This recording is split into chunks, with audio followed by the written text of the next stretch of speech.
कुंती ने कहा, आप समस्त जीवों के बाहर और भीतर एकरस स्थित हैं, फिर भी इंद्रियों और वृत्तियों से देखे नहीं जाते, क्योंकि आप प्रकृति से परे आदि पुरुष परमेश्वर हैं। मैं आपको नमस्कार करती हूँ। इंद्रियों से जो कुछ जाना जाता है उसकी तह में आप विद्यमान रहते हैं और अपनी ही माया के पर्दे से अपने को ढके रहते हैं। मैं अबोध नारी आप अविनाशी पुरुषोत्तम को भला कैसे जान सकती हूँ? जैसे मूढ़ लोग दूसरा भेष धारण किए हुए नट को प्रत्यक्ष देखकर भी नहीं पहचान सकते, वैसे ही आप दिखते हुए भी नहीं दिखते। आप शुद्ध हृदय वाले विचारशील जीवन मुक्त परमहंसों के हृदय में अपनी प्रेममयी भक्ति सृजन करने के लिए अवतीर्ण हुए हैं।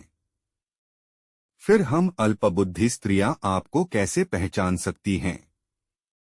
आप श्री कृष्ण वासुदेव देवकी नंदन नंद गोप के लाडले लाल गोविंद को हमारा बारंबार प्रणाम है, जिनकी नाभि से ब्रह्मा का जन्मस्थान कमल प्रकट हुआ है, जो सुंदर कमलों की माला धारण करते हैं, जिनके नेत्र कमल के समान विशाल और कोमल हैं, जिनके चरण कमलों में कमल का चिन्ह है, श्री कृष्ण।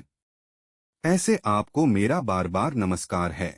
ऋषिकेश, जैसे आपने दुष्ट कंस के द्वारा कैद की हुई और चिरकाल से शोकग्रस्त देवकी की रक्षा की थी, वैसे ही पुत्रों के साथ मेरी भी आपने बार बार विपत्तियों से रक्षा की है। आप ही हमारे स्वामी हैं। आप सर्वशक्तिमान हैं।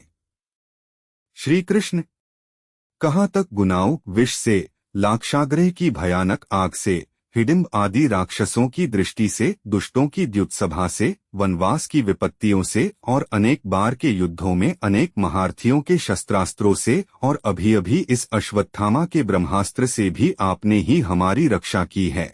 जगतगुरु, हमारे जीवन में सर्वदा पद पद पर विपत्तियां आती रहें, क्योंकि विपत्तियों में ही निश्चित रूप से आपके दर्शन हुआ करते हैं और आपके ही दर्शन हो जाने पर फिर जन्म मृत्यु के चक्कर में नहीं आना पड़ता।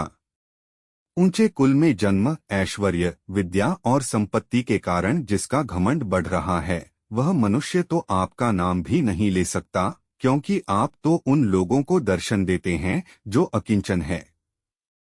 आप निधनों के परम धन हैं। माया का प्रपंच आपका स्पर्श भी नहीं कर सकता। आप अपने आप में ही विहार करने वाले परम शांत स्वरूप हैं। आप ही कैवल्य मोक्ष के अधिपति हैं। आपको मैं बार बार नमस्कार करती हूँ। मैं आपको अनादि अनंत सर्वव्यापक सबके नियंता कालरूप परमेश्वर समझती हूँ। संसार के समस्त पदार्थ और प्राणी आपस में टकराकर विषमता के कारण परस्पर विरुद्ध हो रहे हैं, परंतु आप सब में समान रूप से विचर रहे हैं।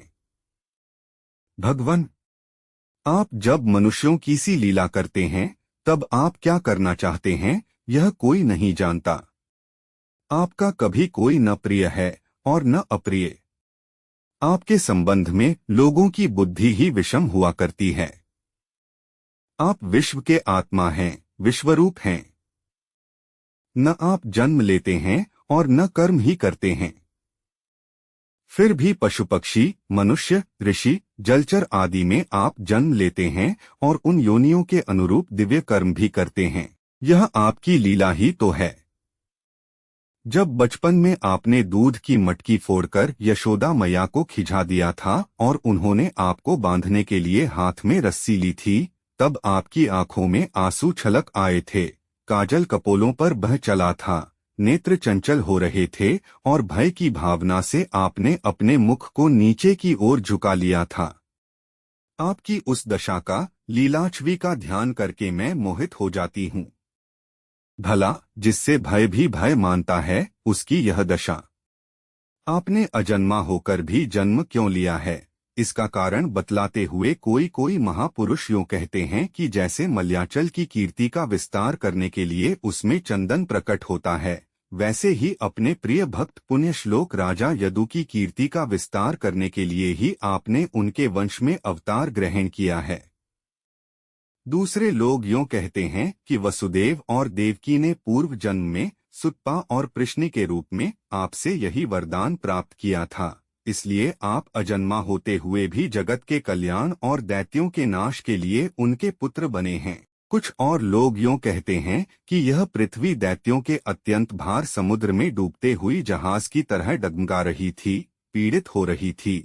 तब ब्रह्मा की प्रार्थना से उसका भार उतारने के लिए ही आप प्रकट हुए। कोई महापुरुष कहते हैं कि जो लोग इस संसार में अज्ञान, कामना और कर्मों के बंधन में जकड़े हुए पीड़ित हो रहे हैं, उन लोगों के लिए श्रवण और स्मरण करने योग्य लीला करने के विचार से ही आपने अवतार ग्रहण किया है। भक्तजन बार बार आपके चरित्र का श्रवण, गान, कीर्तन एवं स्मरण करके आनंदित होते रहते हैं। वे ही अविलंब आपके उस चरण कमल का दर्शन कर पाते हैं जो जन्म मृत्यु के प्रवाह को सदा के लिए रोक देता है। भक्तवांछा कल्पतरु प्रभो, क्या अब आप अपने आश्रित और संबंधी हम लोगों को छोड़कर जाना चाहते हैं? आप जानते हैं कि आपके चरण कमलों के अतिरिक्त हमें और किसी का सहारा नहीं है। पृथ्वी के राजाओं के तो हम यूं ही विरोधी हो गए हैं। जैसे जीव के बिना इंद्रियां शक्तिहीन हो जाती हैं, वैसे ही आपके दर्शन बिना यदुवंशियों के और हमारे पुत्र पांडवों के नाम तथा रूप का अस्तित्व ही क्या रह जाता है। गदाधर, आपके विलक्षण चरण चिन्ह से चिन्हित यह कुरुजांगल देश की भूमि आज जैसी शोभायमान हो रही है, वैसी आपके चले जाने के बाद न रहेगी। आपकी दृष्टि के प्रभाव से ही यह देश पकी हुई फसल तथा लता वृक्षों से समृद्ध हो रहा है। ये वन, पर्वत, नदी और समुद्र भी आपकी दृष्टि से ही वृद्धि को प्राप्त हो रहे हैं। आप विश्व के स्वामी हैं, विश्व के आत्मा हैं और विश्वरूप हैं। यदुवंशियों और पांडवों में मेरी बड़ी ममता हो गई है। आप कृपा करके स्वजनों के साथ जोड़े हुए इस स्नेह की दृढ़ फांसी को काट दीजिए। श्री कृष्ण, जैसे गंगा की अखंड धारा समुद्र में गिरती रहती है, वैसे ही मेरी बुद्धि किसी दूसरी ओर न जाकर आपसे ही निरंतर प्रेम करती रहे। श्री कृष्ण, अर्जुन के प्यारे सखा यदुवंश शिरोमणे, आप पृथ्वी के भार रूप राजवेशधारी दैत्यों को जलाने के लिए अग्निस्वरूप हैं। आपकी शक्ति अनंत है।